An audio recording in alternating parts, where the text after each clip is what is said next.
Ok.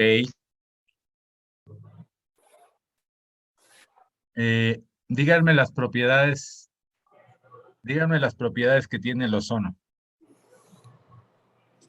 Es antiviral, Ok, antibacteriano, ayuda a oxigenar la sangre, ok, mejora la flexibilidad de los eritrocitos para que puedan llegar a lugares más recónditos, aumenta la glutatión peroxidasa hepática y por lo tanto otros antioxidantes que me van a producir otro tipo de sustancias que también son grandes antioxidantes y producen óxido nítrico.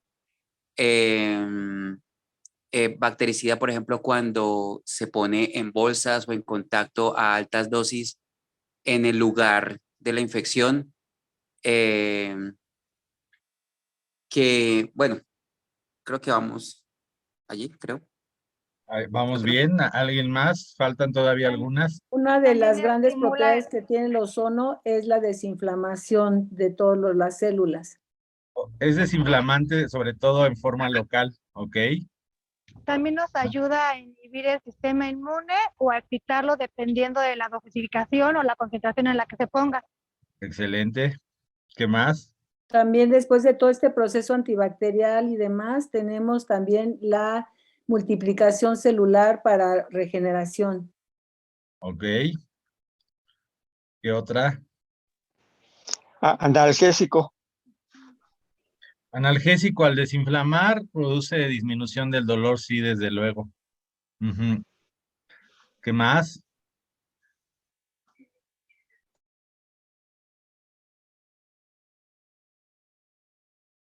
Efecto hermético para estimular las defensas. Ok, que es el aumento bueno, efecto hormético en general en varias funciones celulares. De acuerdo. ¿Qué más?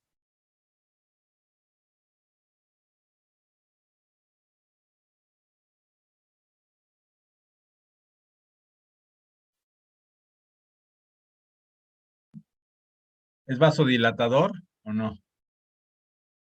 Claro, secundariamente produciendo el óxido nítrico, como lo he dicho. Ok. Todavía faltan más. Tiene, hay disminución o no de, del- del- de la agregación plaquetaria.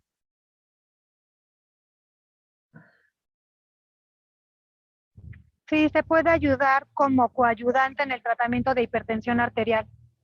Bueno, eso es por el efecto vasodilatador a través, como ya dijo Diego, a través de el aumento de producción de óxido nítrico, que tiene que ver con la disminución de la oxidación.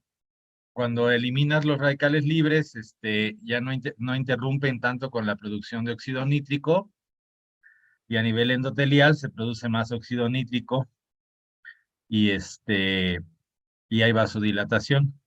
Muy bien. Hay disminución de la agregación plaquetaria. eh, Además de la producción de una sola enzima antioxidante, produce el aumento de varias otras enzimas antioxidantes. ¿Mediado por qué factor?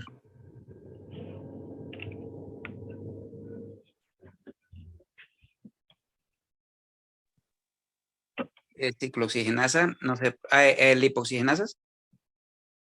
Eh, cua- Cuando hay el efecto del ozono, y ahorita no voy a decir ese porque es otra pregunta, hay un desacoplamiento a nivel del citoplasma de un factor muy importante que entra al núcleo y actúa sobre los genes del núcleo. ¿Cuál es ese factor? La ARN, ¿no? 2F, N, 2FR, algo así. NR, ¿qué más? NRF2. Es correcto. Ujú. ¿Es qué? Factor nuclear de quién sabe qué. Ácido Este, Es rejuvenecedor, y mejora la metilación de los genes, etcétera. Muy bueno. el NRF2 actúa y activa los genes que se llaman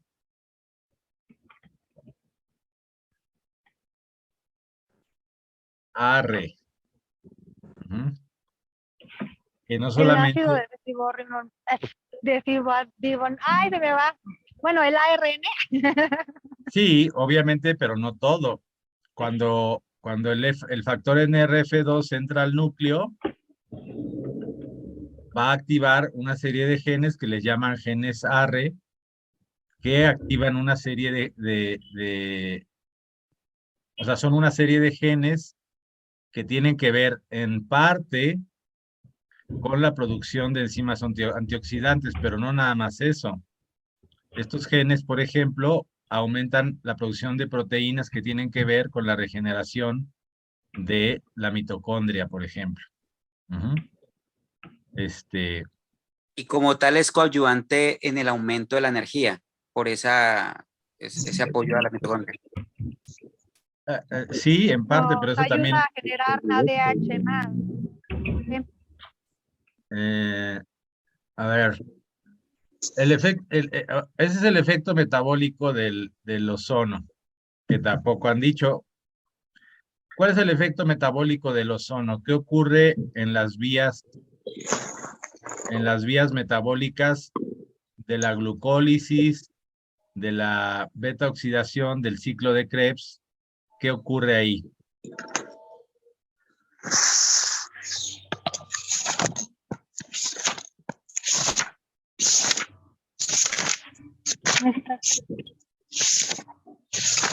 Están viendo, suena como que estuvieran moviendo los apuntes.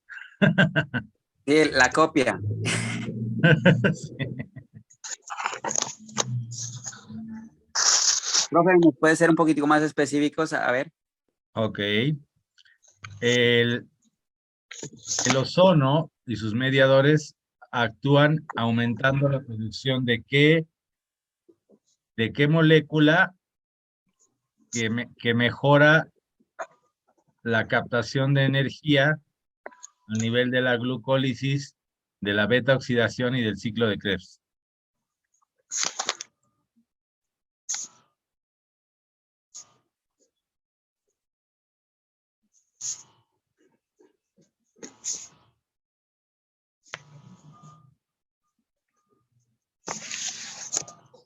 Empieza con nicotín. ¿Nicotín dinucleótido? Nicotina, adenín, Dinucleótido. nucleótido, sí. El NAD. Al aumentar la proporción de NAD oxidado dentro de la mitocondria, eso hace que las vías metabólicas se vayan a un metabolismo aerobio, haya más captación de hidrógenos, o sea, de NAD reducidos, que van a llevar esa energía en forma de electrones, ¿a dónde?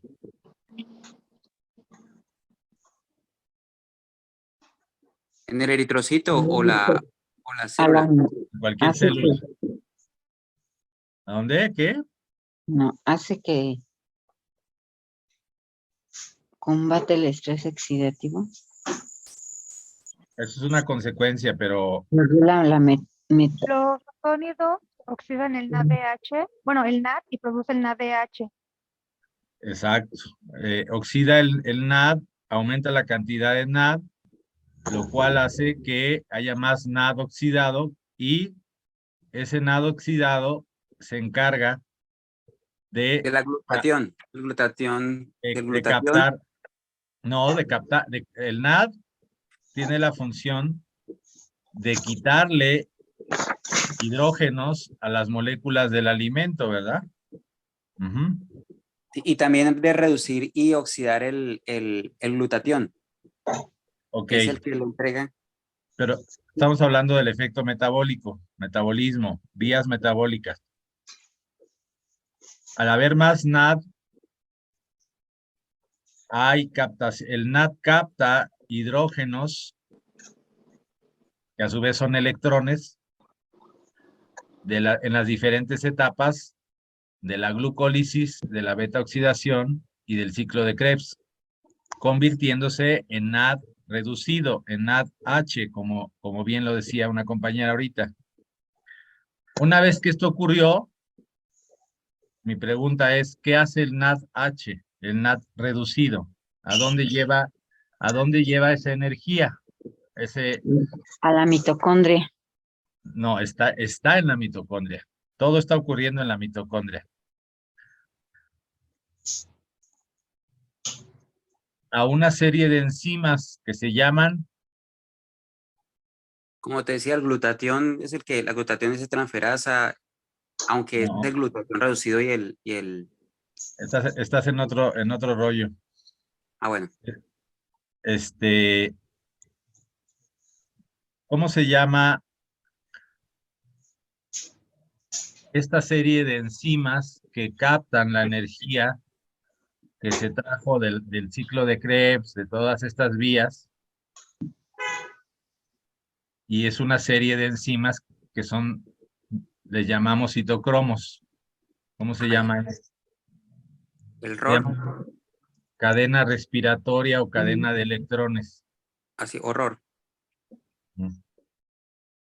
Y en este grupo de enzimas se produce un fenómeno muy interesante para producir ATP. ¿Cómo se llama este fenómeno? O a esta reacción química. Fosforilación oxidativa. Perfecto. Ciclo de Krebs. Eso fue antes. A ver, repasamos el tema.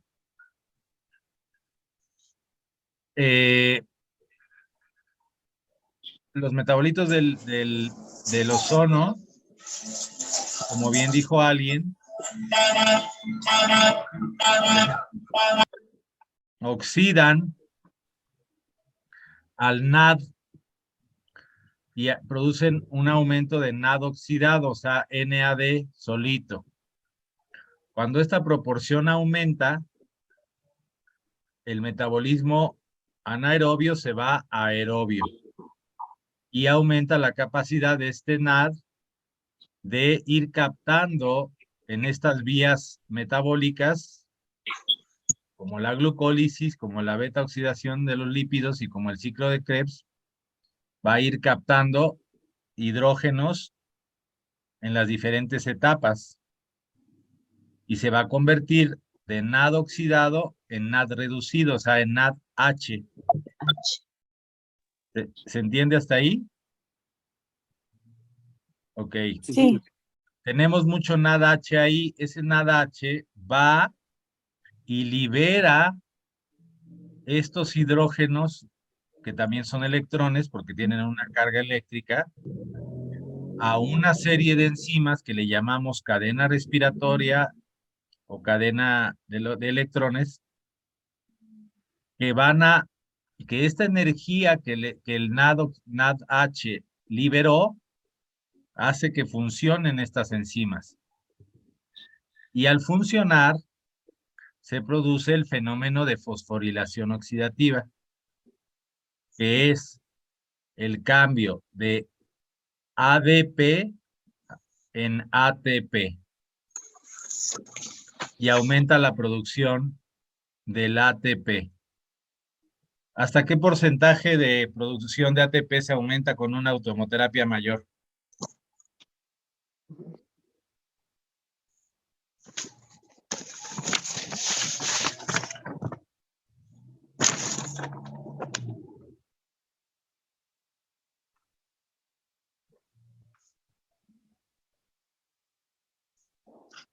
Profe, recordando un poquitico lo anterior de esas enzimas, si no más recuerdo lo del NAD, luego la entrada de ese tipo de enzimas no empieza con el glutatión, que está la glutatión peroxidasa, la transferasa, la superóxido dismutasa y luego la catalasa, que por ahí van pasando, ¿no? Esas enzimas participan en los procesos de oxidación y de, más bien de antioxidación. Pero esta cadena está hecha en el organismo para producir ATP. Y la energía que requiere para funcionar la genera precisamente de moléculas como el NAD reducido, como el NADH o el FADH, que liberan energía para que se muevan. Es como una maquinaria, pum, pum, pum, pum, que se empieza a mover y provoca la producción de ATP. Ujú.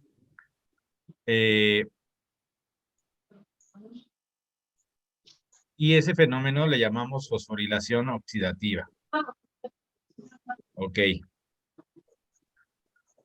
¿Y quiénes esos electrones que liberó el NAD en esa cadena de enzimas que se llama cadena respiratoria, a algún lugar tienen que llegar, ya que pasaron por toda la cadena? ¿Quién es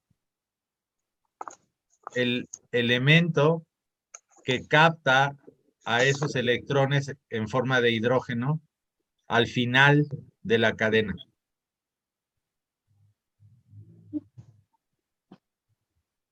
Otra vez, profe, qué pena. ¿Me puede por decir? El oxígeno. Oxígeno. Y de esta reacción, ¿qué se produce? Agua. Agua. Agua celular. Pero además, fíjense lo interesante, al ocupar el oxígeno que estaba ahí, ese oxígeno, por un lado, forma agua, pero por otro lado, ya no forma, porque cuando no es utilizado adecuadamente, cuando, aunque esté en la célula, no ocurre esto que les estoy diciendo, el oxígeno, ¿en qué se convierte? Superóxido. Pero, bueno, primero en superóxido. Y luego en peróxido. Pero sí, al no ser ocupado ese oxígeno, a ver, si no hablan, apaguen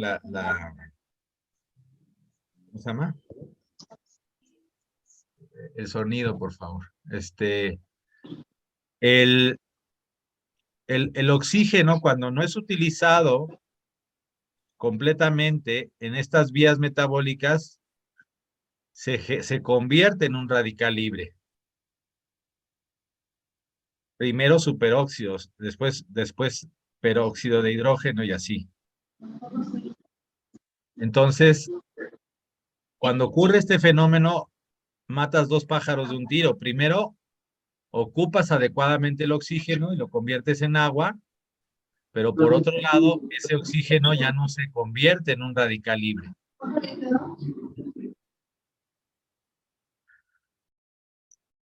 Ese es un primer nivel en el que el ozono disminuye la cantidad de radicales libres, porque fue utilizado el oxígeno de manera apropiada, a través de vías aeróbicas, a través de estimular todo el metabolismo aeróbico del cuerpo.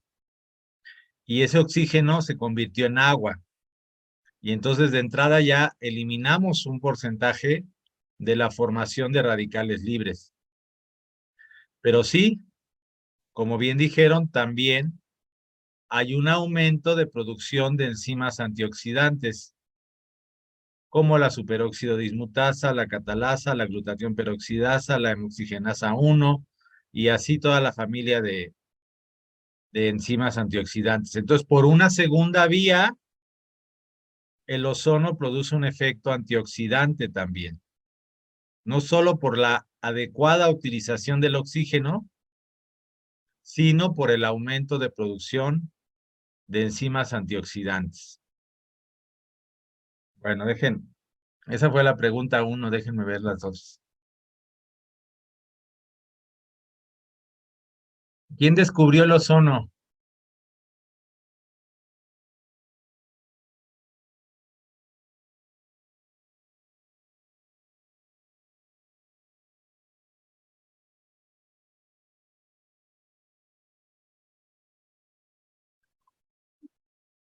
¿Quién fue el cuate que jugando con pilas voltaicas, empezó a dar... Christian Felix Schoven.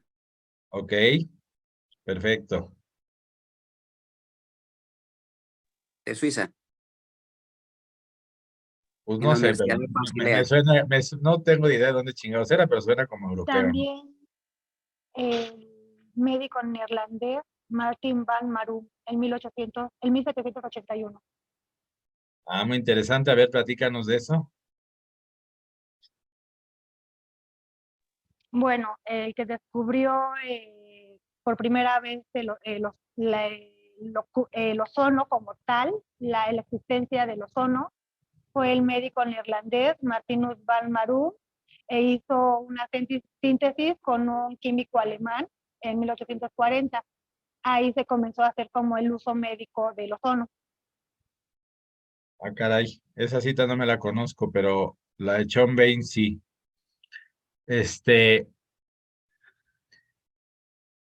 ¿Cuál, Bueno, qué riesgos tiene el uso del ozono? Primero que nada, no debe de haber ozono en el medio ambiente.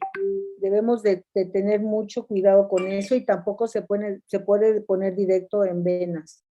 A ver, la primera, ¿por qué no en el medio ambiente? porque el ozono es tóxico en la vía respiratoria.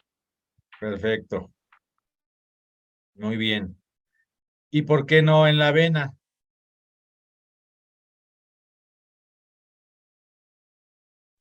Porque podrías causar un trombo. Un trombo Un émbolo. gaseoso, ¿verdad? Ujú. Una tromboembolia gaseosa.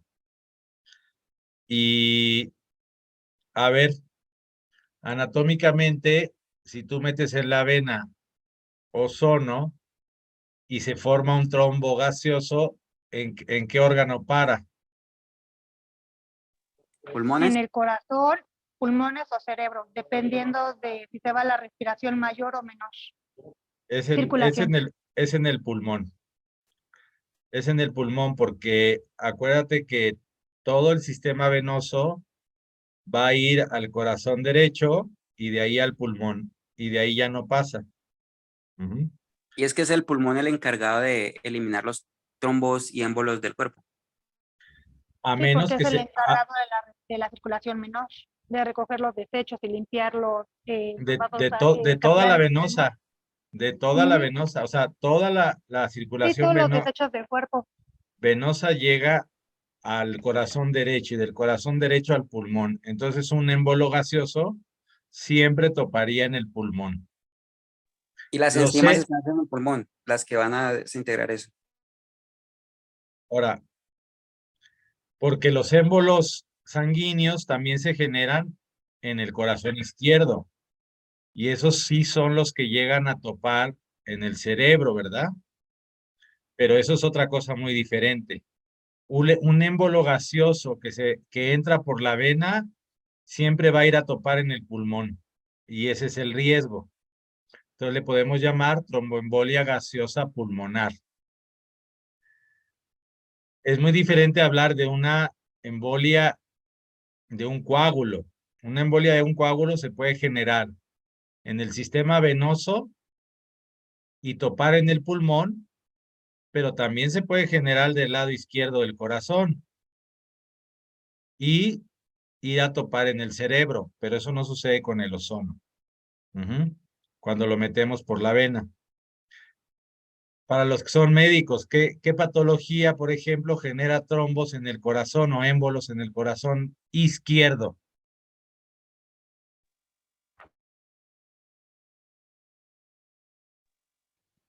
Fibrilación auricular. Perfecto. Porque y la fibrilación auricular es consecuencia de una dilatación de la aurícula izquierda, normalmente provocada por dos aspectos. Puede ser por una insuficiencia cardíaca o por un problema valvular.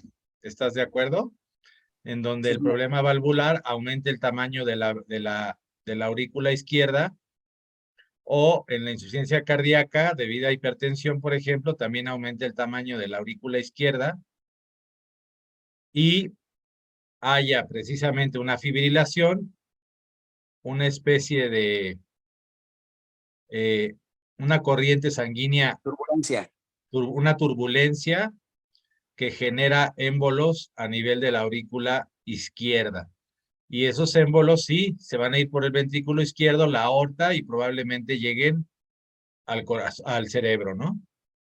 Es diferente. Entonces, cuando metemos gas en la vena, lo que provocamos es una tromboembolia gaseosa pulmonar. Ok. Por eso también está contraindicado, y seguimos en la misma pregunta, por eso también puede tener efectos secundarios el ozono. ¿Qué más podemos hacer, provocar? ¿Qué otros riesgos tiene el ozono?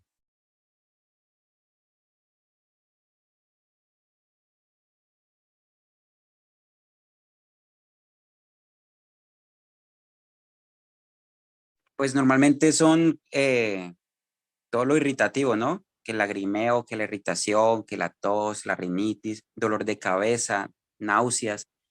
Podría progresar a disneas. Hay personas que les puede aumentar o activar su reacción alérgica como una especie de asma. Hay veces que puede haber hasta edema pulmonar agudo y muerte. Pero eso si hubiera el daño directo al alveolo, por Sí, ejemplo, ¿no? señor. Así es, sí, señor. O sea, sí, señor. Pero, ok, Especialmente por la inhalación. por inhalación. Pero, a ver, les redirijo la pregunta. ¿Qué pasa si ponemos una cantidad excesiva de ozono en alguien que tiene su sistema antioxidante debilitado?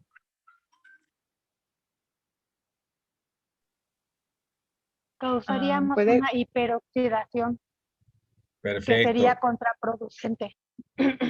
perfecto. ¿Y cómo se sentiría el paciente? Se sentiría mareado, cansado y como si tuviera, por así decirlo, una especie de presión, por así decirlo. Es que no sé cómo explicarlo. O inflamado Normalmente, completamente. normalmente se sienten muy cansados, muy cansados. Hagan de cuenta que han visto cómo los diabéticos que están muy oxidados per se sienten muy cansados, están muy oxidados. Entonces, uno de los principales síntomas de la sobredosificación de ozono es el cansancio.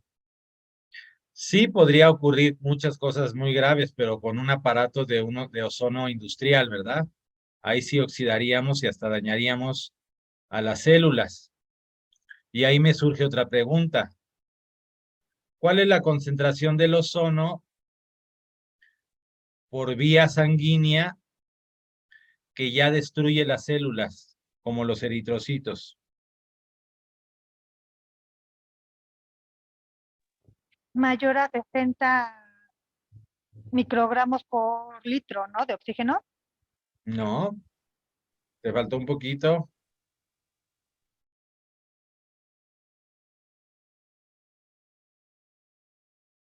¿Nadie? 80 miligramos. 80 microgramos por mililitro o miligramos por litro.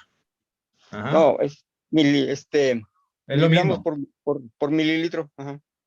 A ver, cuando dices microgramos por mililitro, es lo mismo que decir miligramos por litro. ¿Ok? Ah, ok. Y sí, la cantidad es 80. La cantidad es de 80 porque en los primeros estudios se descubrió que a 80 microgramos por mililitro se destruían los eritrocitos. Eso en sangre in vitro.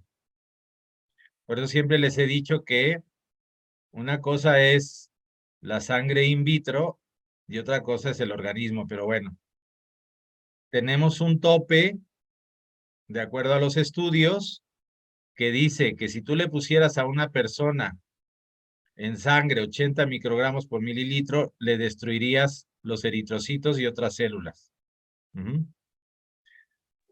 Entonces, por ejemplo, en ese caso podría causar una anemia o una leucemia, ¿no? Por haber destruido los glóbulos, los eritrocitos y nada más dejarle el La linfocito. primera sí, la segunda no. Leucemia es un Ok. aumento neoplásico de la producción de células de la sangre.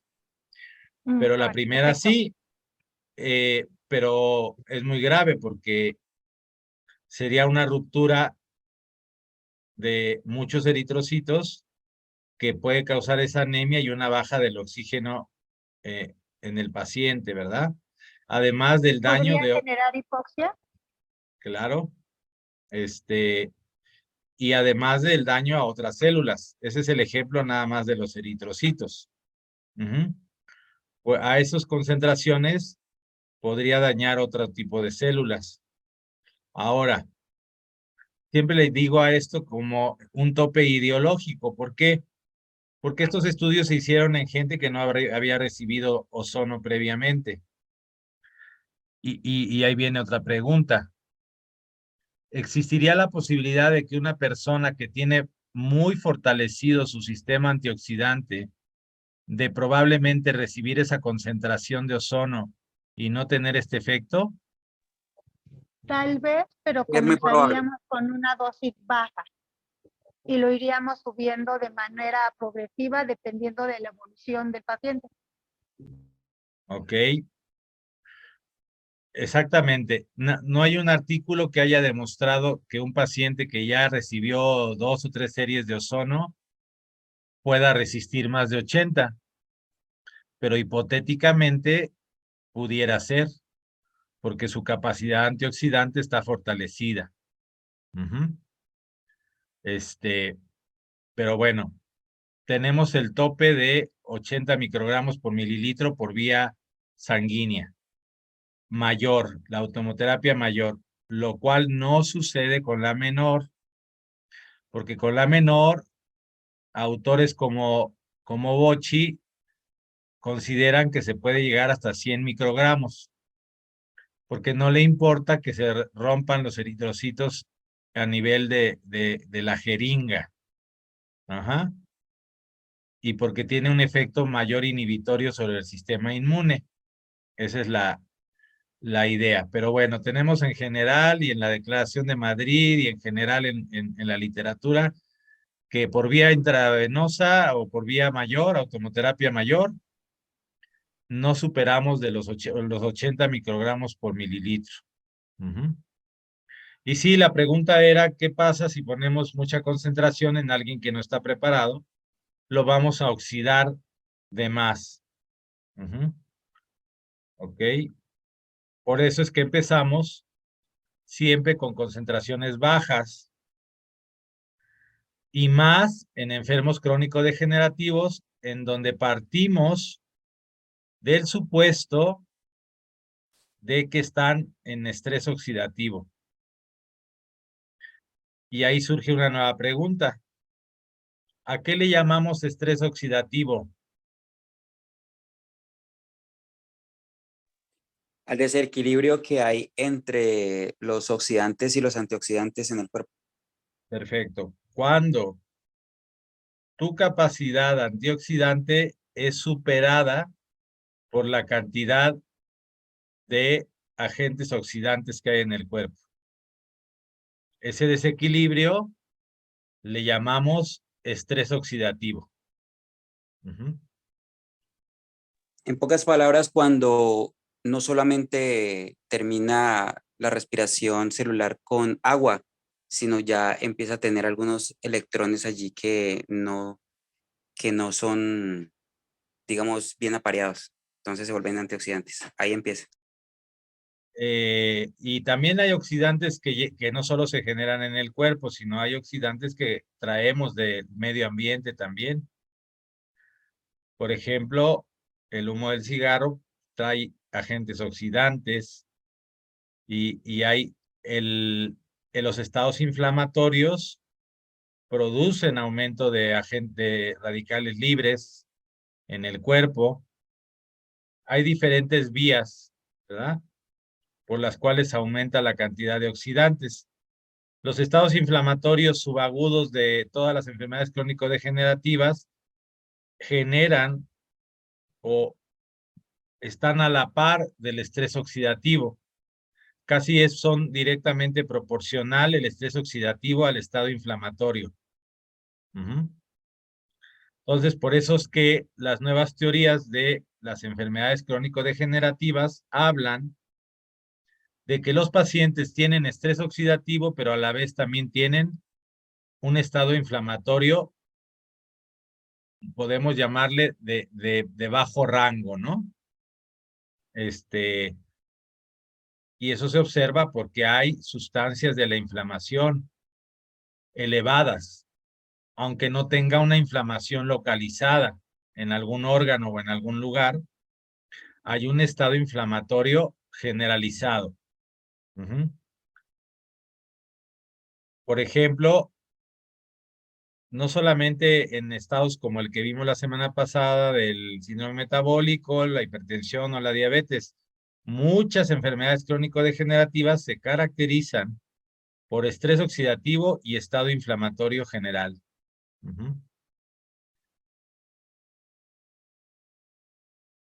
Díganme algún mediador de la inflamación que podamos medir como un mediador que nos hable de un estado inflamatorio generalizado. La interleuquina 1, la 6, el factor de necrosis tumoral.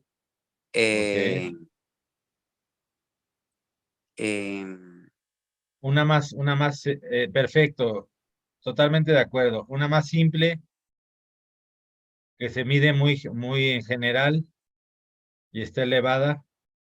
¿Proteína C reactiva? Ok, perfecto. Que está elevada en todos estos pacientes crónico-degenerativos. Ok. Ok, déjenme. ¿Qué otros riesgos puede tener el ozono en la aplicación o en las infiltraciones del ozono?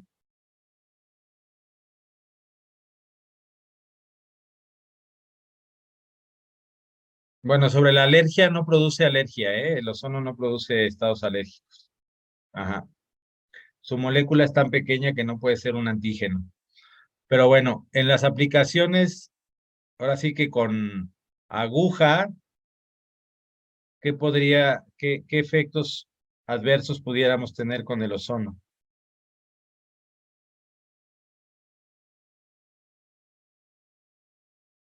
Puede haber un embolograso cuando se pone en grasa mayor cantidad de lo que se necesita.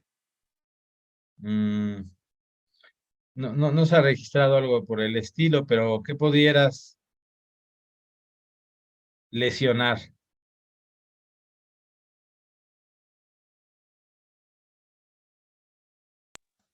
Con cualquier técnica, díganme, por ejemplo, en alguna técnica que pudieran lesionar algo.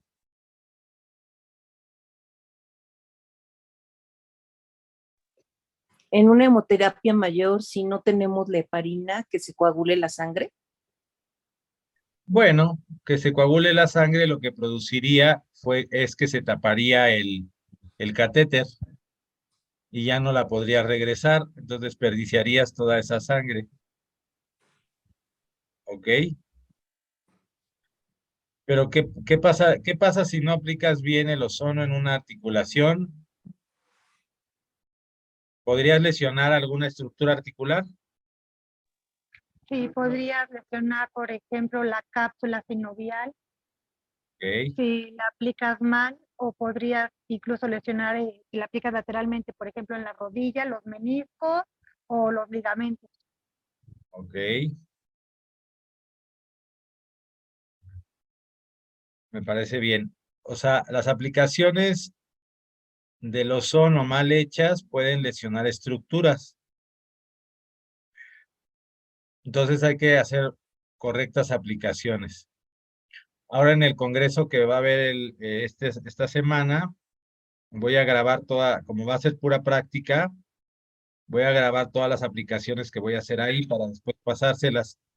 No sé si alguien vaya a ir al Congreso, pero bueno, si no, de todas maneras voy a grabar todas las aplicaciones para que las vean con detalle. Ujú. Articulares y todo eso. Ok. ¿Cómo se produce el ozono? A través de una microtormenta que se produce dentro del generador, por el cual un lado entra el ozono, pasa, digamos, a la máquina, se produce esta como pequeña tormenta y se le agrega un átomo más de oxígeno. Es decir, en vez de que sean 3 átomos de oxígeno, 2 átomos de oxígeno, se vuelven 3 átomos de oxígeno. Ok. Me gustó lo de la microtormenta, porque parece como una microtormenta. O sea, generamos arcos eléctricos, ¿verdad? Generamos lo que le llaman este efecto Arco corona, dieléctrico. ajá, que de algunos le han llamado efecto corona, aunque realmente estos arcos rara vez forman un círculo, como lo llaman, como dicen el efecto corona, que es cuando un arco forma una especie de círculo. Pero sí son pequeños rayos, como una tormenta, pero microscópica, de rayos eléctricos, y como bien dice la compañera, atravesamos el oxígeno por ahí. ¿Y cómo se llama? ¿Qué es lo que hace con el oxígeno este arco eléctrico?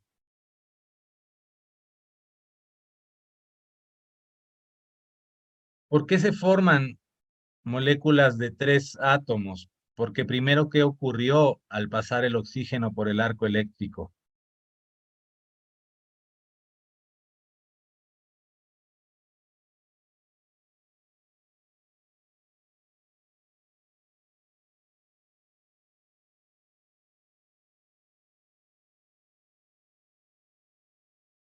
¿No?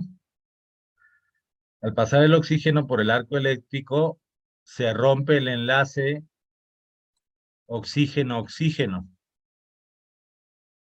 El O2 se separa y se forman oxígenos libres, digamos, son como iones, se llama ionización, el efecto, porque al romper el enlace oxígeno-oxígeno por la electricidad, se separa y se convierten en oxígenos libres o iones de oxígeno que, como están desapareados, van a intentar volverse a parear. Y ya ocurre que a veces se aparean simultáneamente 3 en vez de 2 y se forma el ozono. Entonces, este proceso se le llama ionización. Y hace que algunos oxígenos que quedaron como iones libres se aparen de nuevo, pero en 3 átomos en vez de en 2. Y a eso le llamamos ozono. ¿Qué otra clase de energía puede generar esta ionización, además de la eléctrica?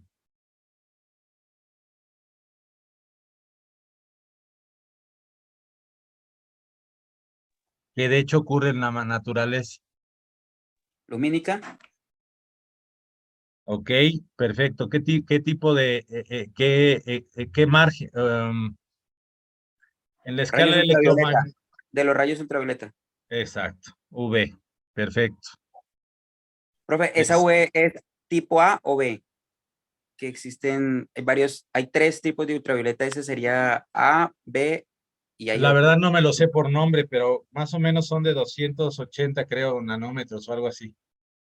No me acuerdo exactamente, pero es un tipo de luz ultravioleta que puede generar la ruptura de la molécula de oxígeno y que sí se llega a utilizar en algunos aparatos, no tanto en ozono médico, pero en algunos aparatos industriales.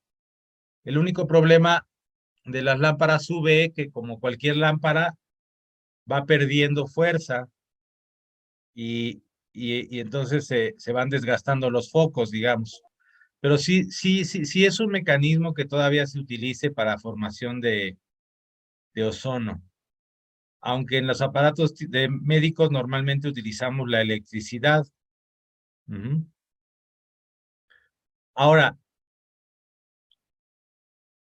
¿cómo eliminamos el ozono?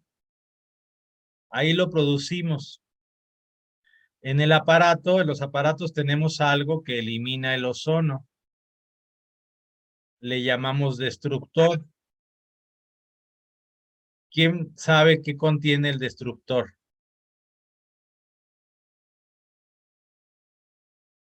Que elimina el ozono.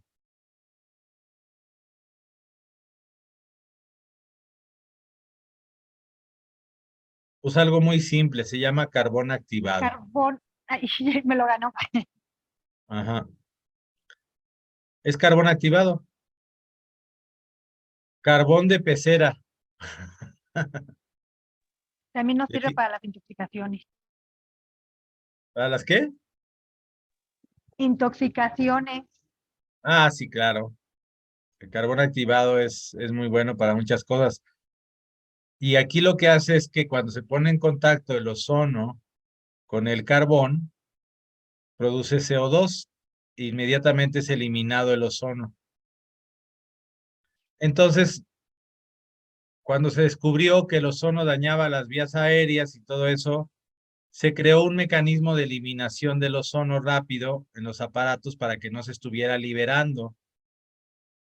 Y se generó lo que hoy en día llamamos el destructor, que no es más que una cámara llena de carbón activado, que cuando dirigimos con la perilla el ozono hacia ese carbón, el ozono es destruido inmediatamente y convertido en CO2.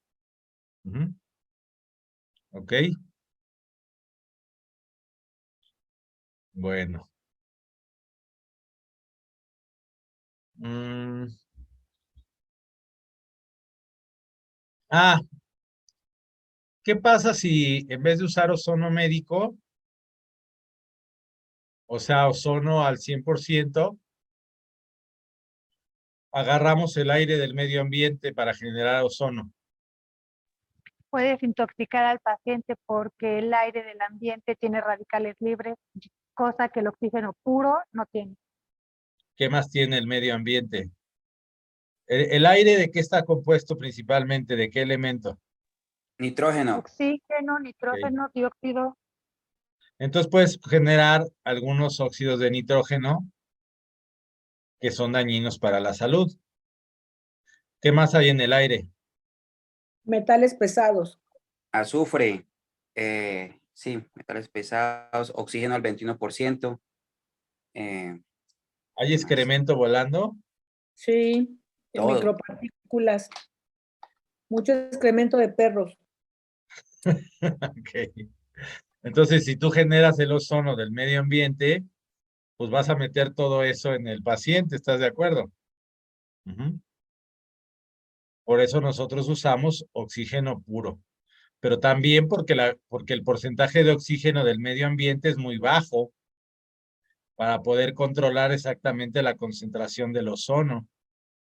Va a variar de acuerdo a la altura del lugar, de acuerdo a la ciudad, porque las ciudades contaminadas como la de México tienen cantidades más bajas, además de que está a 2.300 metros de altura, tiene cantidades más bajas de oxígeno por los otros contaminantes que hay en el medio ambiente. A nivel del mar, lo máximo que alcanza el oxígeno en porcentaje puede ser un 18%. Ujú. Y ese 18% pues no te sirve para producir suficientes cantidades de ozono. Ujú. Aún quitándole todo lo demás que tiene, ¿verdad? Ok.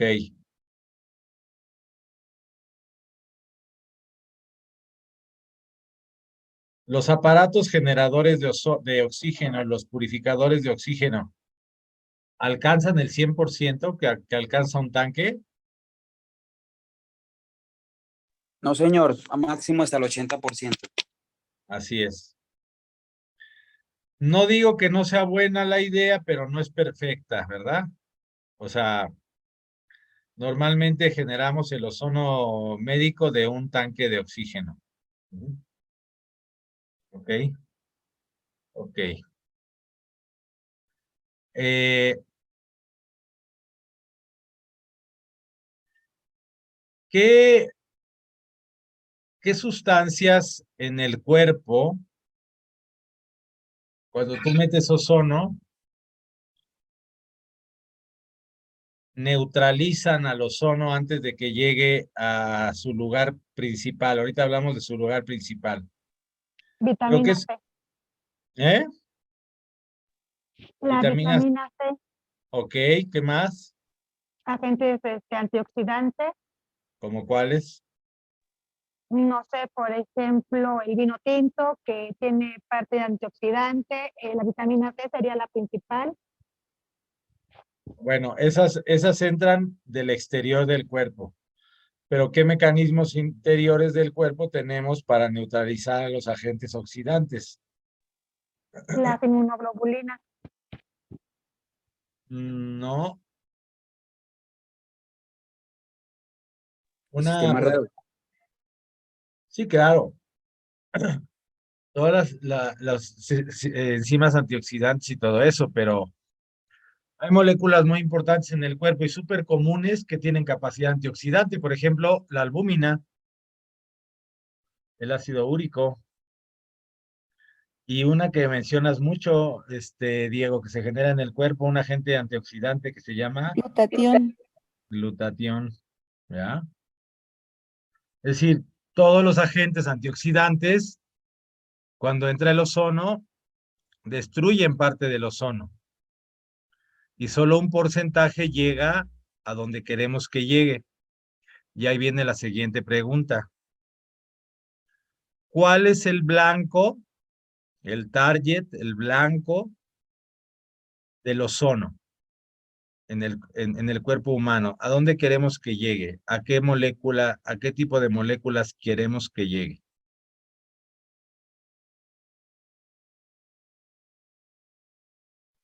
¿Aceites omega? Mm, Sí, las grasas poliinsaturadas. correcto. Los lípidos poliinsaturados. O los lípidos, entonces, son el blanco del ozono. Al interaccionar el ozono con los lípidos, que por cierto, ¿cómo se llama esa reacción?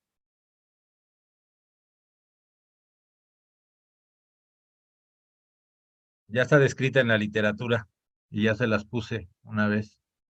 ¿Cómo se llama la reacción química de la interacción del ozono con los lípidos insaturados?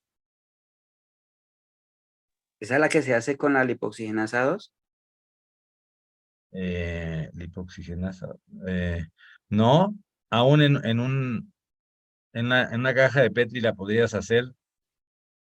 Es una reacción que convierte primero en lipoperóxidos y luego en ozónidos los lípidos. Se llama reacción de Krieg. ¿Ok? Una vez que ocurrió la reacción de Krieg, ¿cuáles son los dos principales metabolitos que quedan de esa reacción y que producen el efecto biológico del ozono? Los ozónidos y los hidróxidos. Los ozónidos y casi. Los ozónidos es uno y el segundo es Peróxido de hidrógeno. perfecto. Entonces, si yo les pregunto, ¿cuáles son los dos metabolitos del ozono que producen los efectos biológicos del ozono en el cuerpo humano? La contestación es peróxido de hidrógeno y ozónidos. ¿Por qué decimos ozónidos en genérico? Porque no todos son iguales. Va a depender del ácido graso con el que interactuó el ozono, el ozónido que se formó. Ujú. Como el 4-hidroxinionetal, el 4-hidroxihexenal y así. ¿Ok? Hay toda una familia de ozónidos. Tanto el peróxido de hidrógeno como los ozónidos llevan a cabo las funciones biológicas del ozono. Porque el ozono interactúa en segundos con todas estas moléculas de las que estamos hablando, tanto las que lo eliminan como las que queremos que interactúen, que son los lípidos, y forman estos metabolitos del ozono que llevan a cabo su efecto. Entonces, los dos metabolitos del ozono son ozónidos y peróxido de hidrógeno. Ok.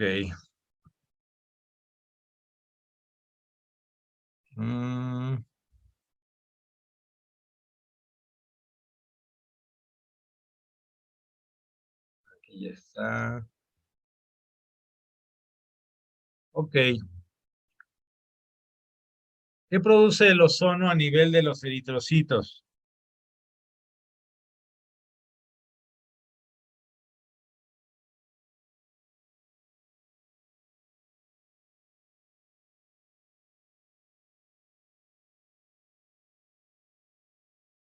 Ya que el ozono entró, produjo sus metabolitos y todo, ¿qué pasa dentro del eritrocito con el ozono?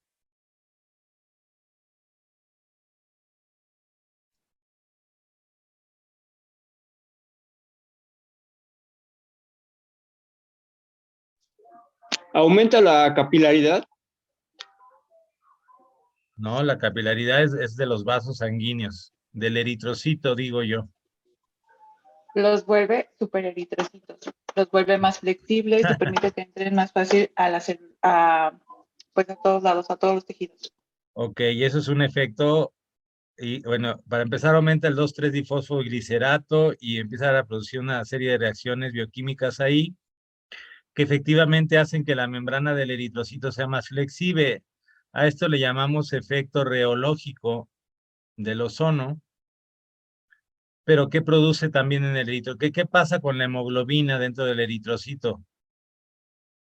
Capta mayor oxígeno, pues aumentando el que tú dices, el 2,3-difosfoglicerato.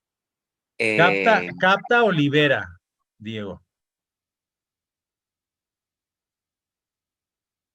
Yo creo que sí libera, aunque normalmente uno los ve mucho más rojos, ¿no? Cuando entra en contacto con el ozono.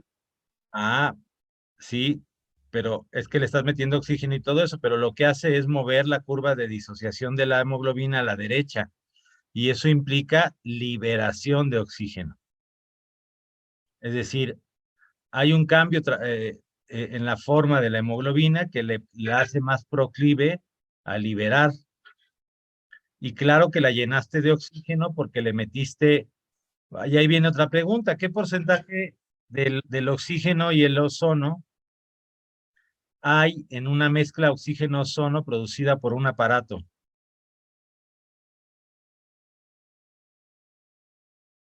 O sea, les dije que el ozono y el oxígeno forman una solución como el agua y la sal cuando lo produces en un aparato. Más o menos, ¿qué porcentaje es ozono y qué porcentaje es oxígeno? 85% de oxígeno. En realidad es mucho más. No, 87. 95,5. 95, de 95 a 97 aproximadamente es puro oxígeno. Lo demás es ozono. Entonces, cuando tú estás metiendo ozono en la sangre, metes oxígeno y metes ozono. Cargas a todos los eritrocitos de oxígeno, pero el ozono y sus metabolitos producen un cambio transformacional en la hemoglobina que la hace más proclive a liberar oxígeno. Desde un punto de vista bioquímico, la curva de disociación de la hemoglobina se mueve a la derecha y eso significa que libera más oxígeno. la hemoglobina. Ujú. Ok. Sí, Bueno. profe. ¿Qué hace el oxígeno en un leucocito o en un macrófago?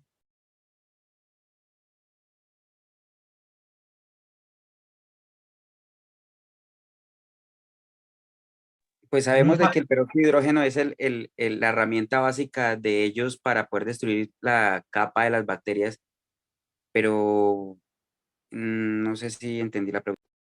Sí, muy bien. En general, decimos que aumenta la fagocitosis o la capacidad de destrucción de los fagocitos de los microorganismos. Bien. ¿Qué producen las plaquetas, el ozono?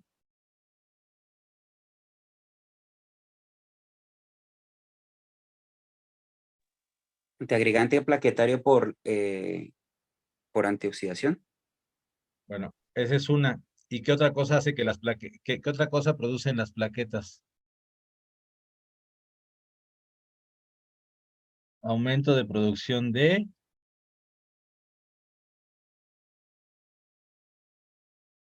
Tromboxanados. de factores de crecimiento.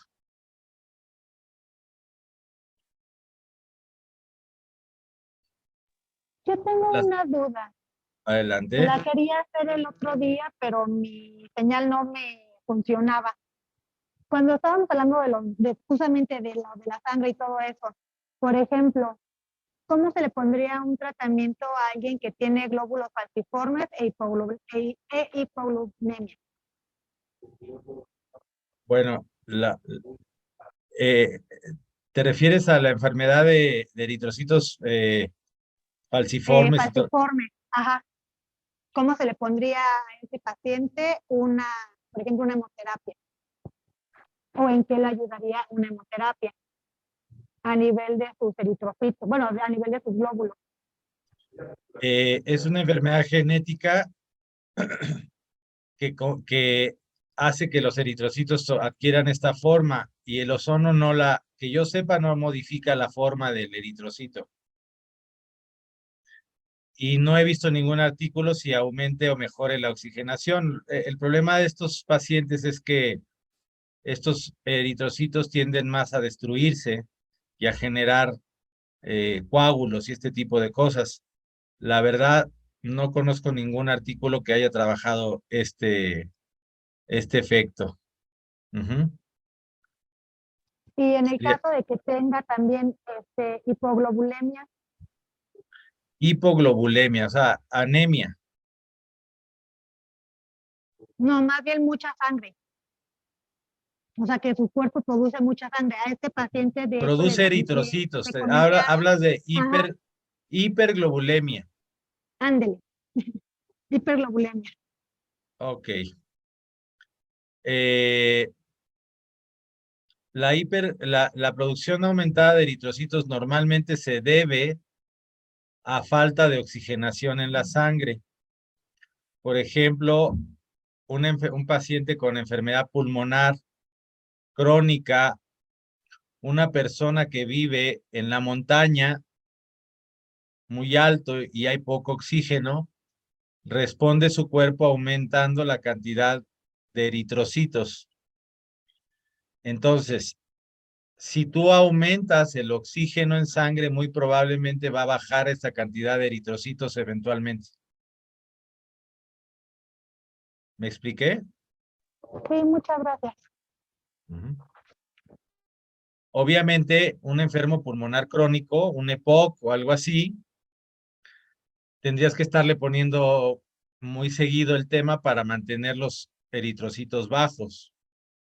Habitualmente, cuando producen demasiada cantidad de eritrocitos, se les hacen sangrías para evitar esto. ¿Por qué? Pues porque tienen más tendencia a formar coágulos y todo esto, ¿no? Su sangre se hace muy espesa. Ujú.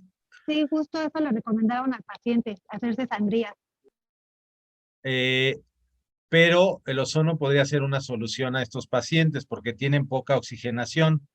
Su pulmón no está recibiendo suficiente oxígeno por el medio ambiente o por daño pulmonar. ¿Ok? Entonces, una vía de ponerle oxígeno al cuerpo pudiera ser el ozono. Sí, por eso preguntaba, porque sí me dio curiosidad y sí se me hacía algo interesante. Así es. Además, estos pacientes normalmente traen oxígeno en puntas nasales, por lo menos, normalmente, pero el ozono ayudaría mucho a aumentar la cantidad de oxígeno en sangre y seguramente empezaría a disminuir la producción de eritrocitos, que es una respuesta a la baja de oxígeno. Ujú. Ok. Ok, Bueno. muchas gracias.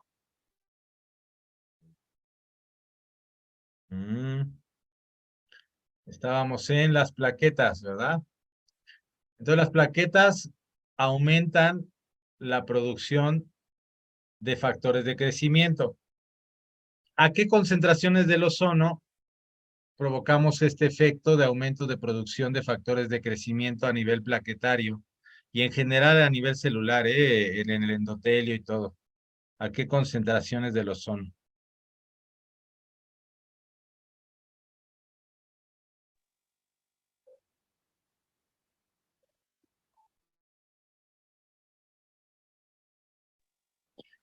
Menos de unos 40 microgramos por litro para activar o estimular al sistema. Menos de 40 microgramos por mililitro, de acuerdo. Idealmente 20 microgramos. ¿Ok? Si tú ya le pones 60, en vez de que las plaquetas produzcan factores de crecimiento, inhibe su función celular. Arriba de 40 inhibe su función celular. Si ustedes quieren que una plaqueta aumente su producción de factores de crecimiento, ideal sería manejar una concentración de 20 microgramos. Por eso también les digo que cuando provocamos mejora en la cicatrización, y eso les faltó en la primera respuesta, que aumenta la cicatrización del ozono, se debe al aumento de producción de factores de crecimiento. Y este aumento de producción de factores de crecimiento lo logramos con concentraciones de aproximadamente 20 microgramos por mililitro. Por eso, cuando hacemos un embolsado y queremos matar bacterias, sí lo podemos poner a 60, 80 microgramos, pero cuando queremos aumentar la cicatrización, debemos de andar en un rango menor de 30 microgramos para producir aumento de la producción de factores de crecimiento y que cicatrice más rápido esa úlcera, herida o lo que quieran.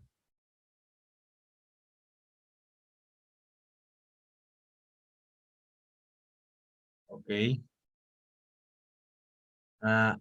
¿Y qué hace el eritrocito en un linfocito?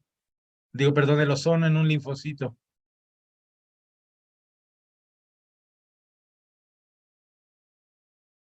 Ya dijimos que hacen en un eritrocito, en una plaqueta, en un fagocito.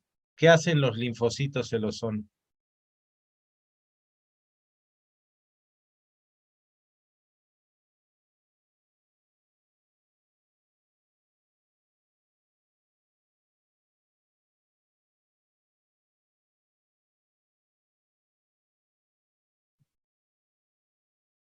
¿Nadie?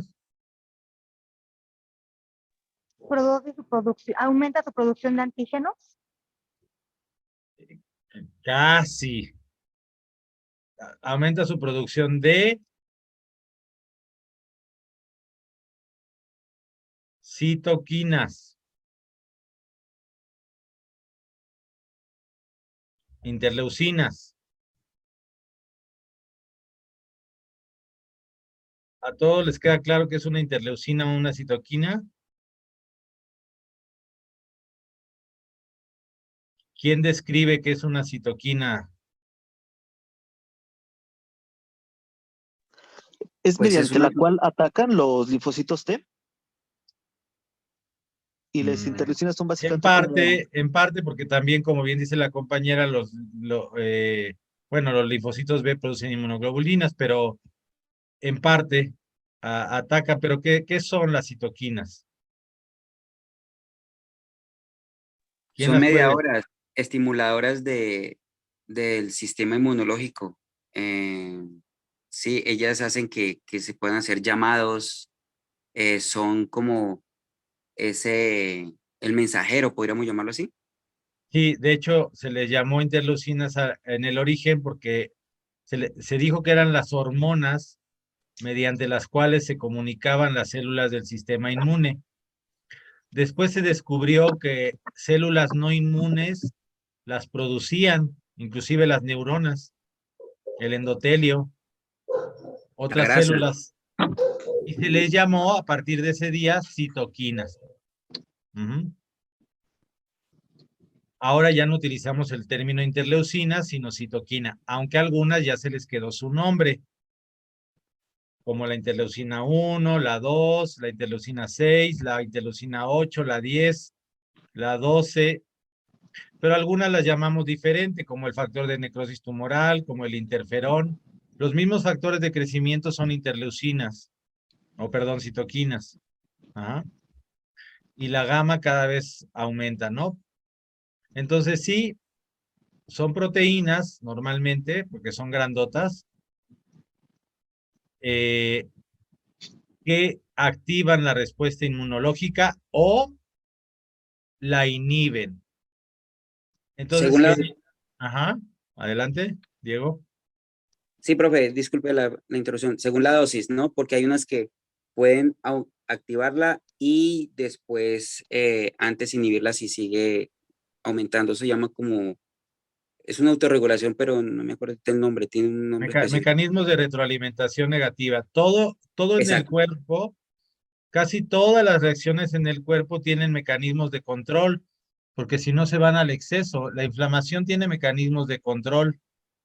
Precisamente hay interleucinas que producen una respuesta inflamatoria y hay interleucinas que producen una respuesta antiinflamatoria. En nuestro caso con el ozono hemos dicho que las concentraciones hasta 40 normalmente estimulan el sistema inmune y las concentraciones arriba de 40 empiezan a inhibir al sistema inmune. ¿Ok? Okay.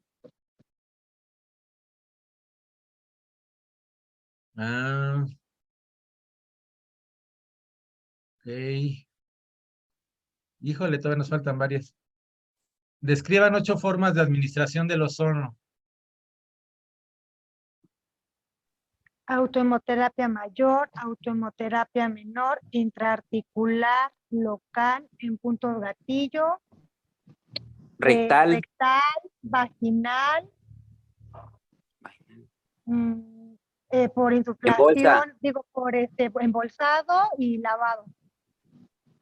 Ok, perfecto. ¿Y en cremita? Ok, en aceite. Terapia. Y en aceite. También exacto. agua tomada. Agua tomada con ozono. Perfecto, muy bien. Según la Declaración de Madrid, porque lo voy a decir así, ¿cuál es la máxima concentración de ozono que se puede administrar por vía subcutánea?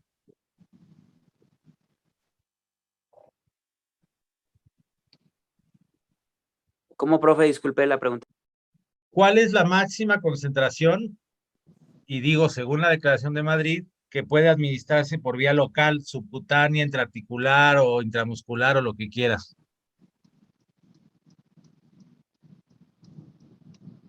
No mayor a 60 No, 60 ya, microgramos. no, olvídate, 60 es muchísimo. Sí, Las por eso digo, no mayor a la local. Las locales, ¿qué dice la Declaración de Madrid? Que no deben de ser mayores de... De 15 microgramos por 100 mililitros, no, Bueno, dice 20. 20. Pero yo les he dicho que ese también es un tope ideológico. ¿En qué sentido? En que a veces el paciente tiene un umbral al dolor mayor y puede aguantar más. Y que hay artículos que han demostrado que concentraciones mayores, por ejemplo, intraarticulares, hasta de 40, tienen un mejor efecto antiinflamatorio que 20. Pero nos comentó que tendríamos que ir aumentando poco a poco. Claro, siempre O sea, esa es la idea. Vamos a ir empezando de 15 a 20 y vamos aumentando hasta llegar a 40. Perfecto, porque además no sabe la respuesta al dolor del paciente, el ozono arde. Sí, porque vamos entrenando el sistema. Pero hay gentes que te pueden resistir más, es decir, siempre vas a ver cómo está el paciente y cómo resiste el ozono. Ujú. Inclusive aún la automoterapia mayor, donde ya se mezcló y ya se generaron ozónidos y peróxido, llega a ser irritante para algunas personas y les llega a arder la vena. Es decir, eh, hay muchas diferencias entre el umbral al dolor entre una persona y otra. Ujú. Eh, y bueno, me surge la pregunta, si el paciente le empezara a arder la vena cuando le pones la mayor, ¿qué haces? Le bajas a la velocidad de la que se la estás administrando. Perfecto, Y nos vamos más lentos en el goteo. perfecto. Y también le puedes estirar el brazo porque la mayor parte del dolor se genera a nivel axilar, porque ahí hay una especie de, es como si fuera, como cuando hay ¿cómo dicen? En el tráfico, Un sifón. ¿eh? Aquí se le llama un sifón, como un drenador, algo así. Sí, es como en el tráfico cuando hay un embotellamiento, ¿no? Aquí dicen, Sí. se enlentece el flujo de la sangre a nivel axilar, porque la vena axilar hace esto. Entonces, les duele más a nivel de la axila. Entonces, tendrías que disminuir el flujo para empezar a disminuir ese dolor. Ujú. ¿Qué otra cosa pueden sentir los pacientes con una mayor muy característicamente?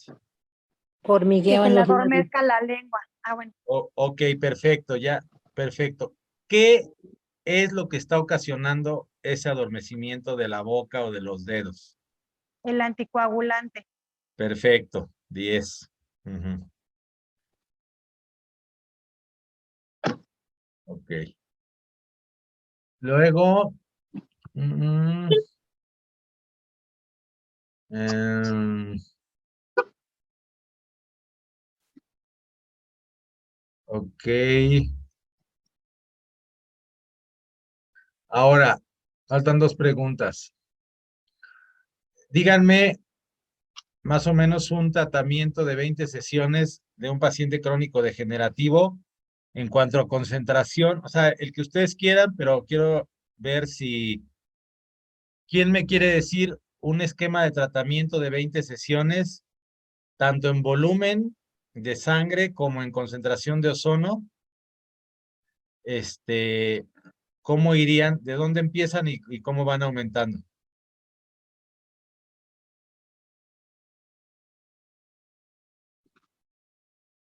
Pues podríamos empezar una autohemoterapia mayor, por ejemplo, para un paciente diabético. Iniciaríamos con una concentración baja de 10 microgramos por mililitro y en una cantidad más o menos de 100 mililitros de sangre. Perfecto. Luego E que iríamos subiendo posteriormente, que cada semana lo iríamos subiendo dependiendo la respuesta que tuvo, si se sintió mejor, si se sintió agotado o si no sintió respuesta. En base a eso, iríamos subiendo las concentraciones hasta llegar a un máximo de unos 30, 40 para activar su sistema inmune y no hiperoxidarlo, no inhibirlo. ok, la Declaración de Madrid dice que vayas aumentando la concentración cada 5 sesiones, pero eso va a depender, como bien dices, la primera sesión para mí es fundamental porque te das cuenta si el paciente, cuál fue la respuesta del ozono en ese paciente. Y luego, ya de ahí te puedes quedar 3 sesiones, después puedes aumentar en cantidad de sangre o aumentar en concentración, como bien lo dijiste, y puedes ir aumentando. Estrictamente la Declaración de Madrid dice que aumente la concentración cada 5 sesiones, ¿no? Pero hay gente que la aumenta cada 3 sesiones, por ejemplo. Ujú. ¿Ibas a decir algo, Bernabé?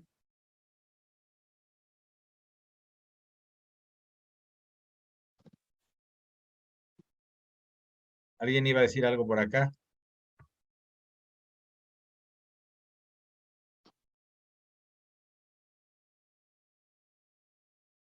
Bueno, Mm, y Perdón, doctor, decíamos también que tenemos que ir observando al paciente sus reacciones, porque también puede ser que se sienta con mayor energía, y se sienta bien. Entonces quiere decir que empezamos con una dosis ideal. exactamente, y ahí te puedes quedar 3 sesiones y aumentarle después más y así vas aumentando, tanto en volumen sanguíneo como en concentración. ¿Estamos de acuerdo? Sí, y también si, por ejemplo, se sintiera muy cansado, quiere decir que nos excedimos de dosis. Exactamente. Entonces tendrías que bajar la concentración. Sí, todo va a depender cómo se vaya sintiendo, si aumentamos o bajamos. Ok. Última pregunta. Díganme las contraindicaciones del ozono. ¿Están en examen? Perdón, no entendí la pregunta. Sí, estamos en examen, les estoy poniendo examen. Alteración de genética de las 2,3-difosfoglicerato sería una, ¿cierto? De la 2,3-difosfo, es de la 6. Glucosa 1,6, 6. 1,6. Ajá.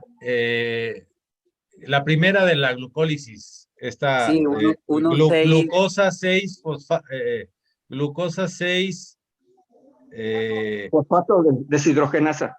es correcto, que le llamamos esa enfermedad favismo. Ajá. Ok, esa es una contraindicación, díganme otra. Intoxicación alcohólica. Muy bien, porque no puedes ver el efecto del ozono, ¿estamos de acuerdo? Cualquier intoxicación, o sea, un paciente que esté O drogado, bajo el consumo de alguna droga. claro, en ese momento, no que sea adicto, en el momento que le estás poniendo la mayor, tú no, y cualquier cosa, tú no puedes medir el efecto del ozono si el cuate está intoxicado.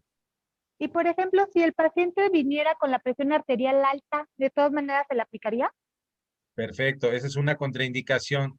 ¿Qué presión arterial alta te diría? No, tú no pondrías ozono mayor.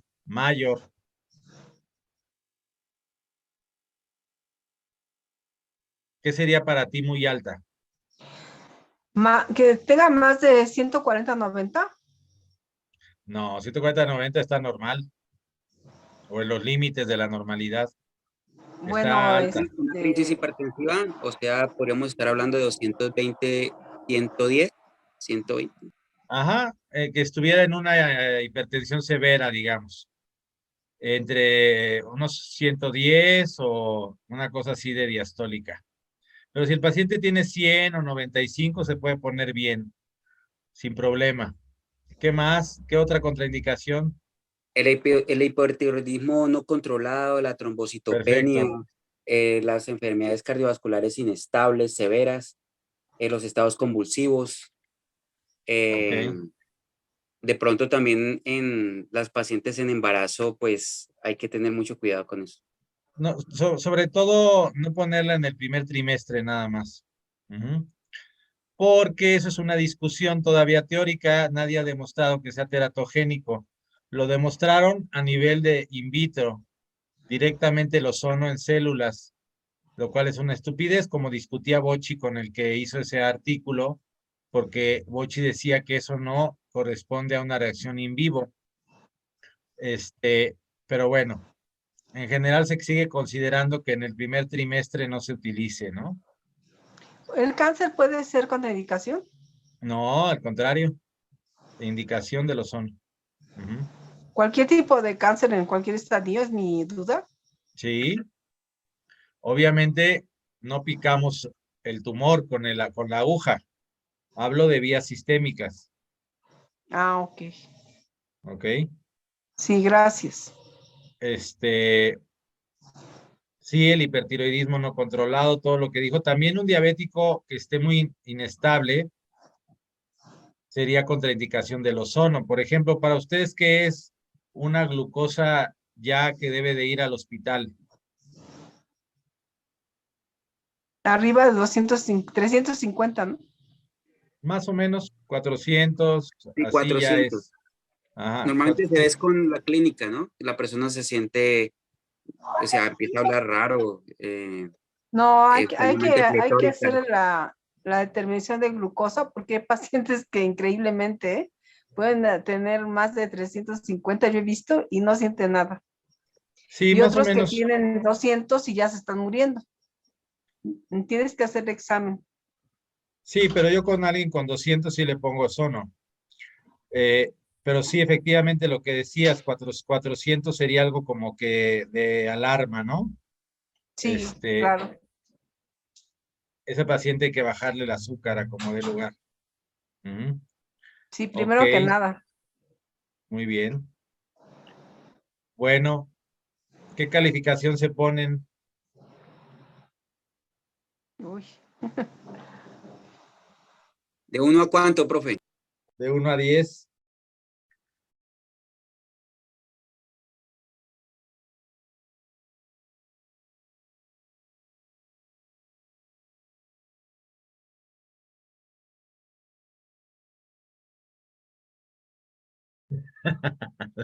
Entonces, Por el momento yo 6.5, pero la próxima ya me saco un 10. ok. Bueno, este es un ejercicio. Para mí los exámenes no son para fregar a la gente, son para que hagan un ejercicio y una evaluación de lo que han estudiado o no del curso. De hecho, aquí en México, Diego, les llamamos barcos a los maestros complacientes, no sé cómo les llamen allá. Ajá. Soy bastante barco, digamos. Casi siempre pongo puro 10, pero sí me importa que hagan el ejercicio como el que hicimos hoy para darse cuenta si han estado repasando y estudiando todo lo que hemos ido aprendiendo. ¿Ok? Ya cada Bueno, a mí quien, no para las dudas. Muchas gracias. ya cada quien sabrá en su fuero interno si le falló mucho o no le falló mucho el tema. ¿Eh? Y también me ayudó a sacarme de algunas dudas. Gracias. Órale, pues. Bueno, pues hoy fue su examen, ¿ok? Ah, Y gracias, yo muchas tengo gracias. una duda. Adelante. Es que, permítame un segundito.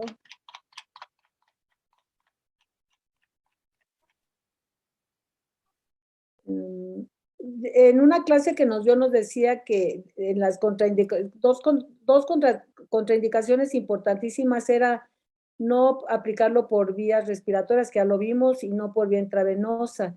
Pero después yo puse aquí que decía que concentraciones muy altas puede matar a alguien.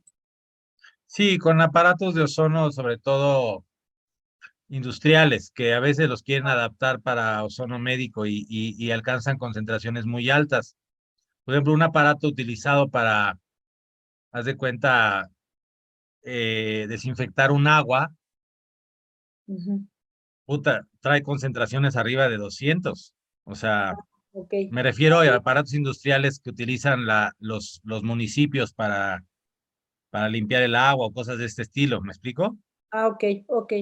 Ese tipo de aparatos no son de ozono médico, entonces pueden llegar a dañar, porque como siempre hemos dicho desde el inicio, es un agente tóxico de inicio y con Claro. concentraciones muy elevadas, pues matas todo, ¿no?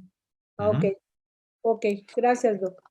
Profe, yo Ok. aquí veía una morgue, por ejemplo, que implementaron con ozono, pero veía que no tenía destructor. Ahí lo que hacen es poner el ozono, se encierra, no hay nadie que entre, se espera un tiempo y ya después entran. Pero hasta ahora como que la están haciendo, o sea, la están practicando, la están utilizando acá ya. Tú podrías inclusive desinfectar un quirófano perfectamente haciéndole, si lo sellas completamente y le introduces ozono a una muy alta concentración, lo llenas de ozono, después esperas el tiempo necesario para que el ozono se convierta en oxígeno. Acuérdense que a 20 grados la vida media del ozono es de 40 minutos. Eventualmente se va a convertir en oxígeno y ya puedes entrar, pero ya mataste todas las bacterias que había en ese quirófano, por ejemplo. También lo puede utilizar un odontólogo en algún dispositivo donde ponga sus instrumentos, ponga ozono a altas concentraciones, lo deje ahí, lo deje cerrado y con eso puede desinfectar sus aparatos, por ejemplo. Ujú. También serían otras aplicaciones, pero ya más, digamos, de otro tipo, ¿no? Ujú. Que pudiera Sí, tener señor. el ozono. Ujú. ¿Alguna otra pregunta, comentario? Profe, quería preguntarle, ¿sirve el ozono para el glaucoma? No, no hay, yo no he encontrado ningún estudio que sirva para el glaucoma. Para muchas enfermedades de los ojos, sí. Para las enfermedades de la parte anterior del ojo, como conjuntivitis, infecciones, úlceras y todo eso, muy bueno. Para la degeneración retiniana, muy bueno. Pero para el glaucoma yo no he encontrado ningún artículo que el ozono sirva. ¿Ok? Ok, gracias, profe.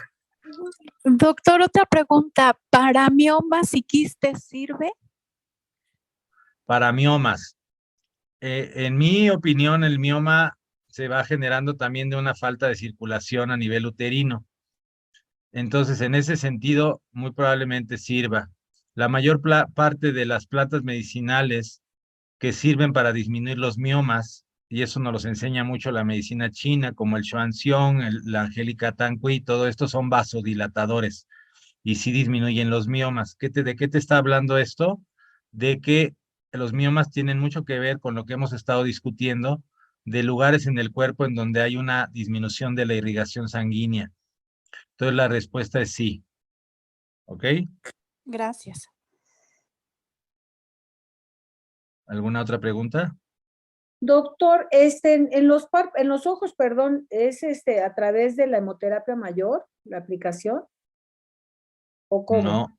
En los ojos, a nivel retiniano, a nivel de la parte posterior es la mayor. A nivel de la parte anterior puede ser aceite ozonizado o dispositivos en donde puedas, hay algunos dispositivos en donde aíslas la zona del ojo y puedes poner el gas. Ujú. O hay una técnica en donde inyectas el ozono en el párpado inferior. Ujú. Aquí, esa no la hemos visto. ¿Me recuerdas, Emiliano, grabar esa técnica? Sí, doctor. Es muy buena y siempre les digo a las mujeres, es muy buena para que vayan a acusar al esposo de que les dio un golpe, porque, porque se te hincha el párpado inferior, le metes más o menos 2 mililitros, pero tiene que ser en el bordecito de la órbita. Ajá. Y esa es muy buena también para el ojo, para la parte anterior del ojo. Y hablando a lo mejor de vista cansada, podríamos a lo mejor lograr un poquito de regeneración por los factores de crecimiento. Definitivamente, Ujú. definitivamente.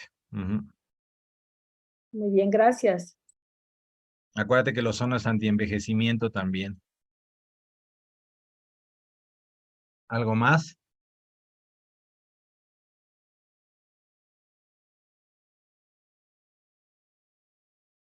Bueno, pues nos sirvió de repaso también el examen. ¿Eh? Así que pónganse a estudiar. ¿Ok? Sí, señor profe, muchas gracias por todo, muy amable, excelente todo lo que nos dice, profe. Gracias. Órale. Tendremos clase de hoy en Muchas 8. gracias, profe. Oigan, voy a llegar bien fregado del Congreso. Yo Es lo que preferiría, estamos. Mejor descanse, Doc. sí, voy a llegar además voy a manejar de ida y de regreso porque te llevamos cosas. Entonces sí, preferiría que me disculparan el lunes porque llego el viernes en muy noche y voy a estar como mosco fumigado el lunes, así que mejor nos vemos en 15, ¿sale? Bueno, muchas gracias. Órale. Bien, profe, muchas gracias, feliz noche a todos. Buenas noches. Buenas